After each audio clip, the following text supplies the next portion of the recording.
Alam mo ba na ang simpleng halamang guyabano ay maaaring maging iyong kasama sa pagpapabuti ng kalusugan at self-care? Ang mga dahon nito ay may makapangyarihang benepisyo na natural, ligtas at epektibo. Simulan mo na ang iyong natural wellness journey ngayon. Ayon sa pananaliksik, ang guyabano leaves ay naglalaman ng mga compounds na makatutulong labanan ang cancer cells, isang makakalikasang alternatibo na nagbibigay proteksyon sa iyong katawan.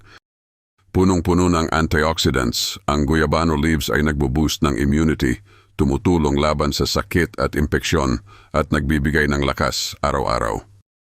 Magaan ang pakiramdam gamit ang natural calming effect ng guyabano. Perpekto ito para sa mga araw na puno ng hamon o kapag gusto mo lang mag-relax. Nakakaranas ka ba ng indigestion? Ang guyabano leaves ay makatutulong sa pagpapakalma ng tiyan at pagpapanatiling malusog ang iyong sistema ng pagtunaw. May problema sa pagtulog? Ang guyabano tea ay may sedative properties na makatutulong sa isang mahimbing at natural na pahinga. Hugasan ang mga dahon. Durugin upang mailabas ang nutrients. Pakuluan sa katamtamang init ng 10 o 15 minuto. Salan ang tsa. Dagdagan ng honey kung nais at inumin na. Nurture your well-being at home. Like and subscribe para sa iba pang health tips.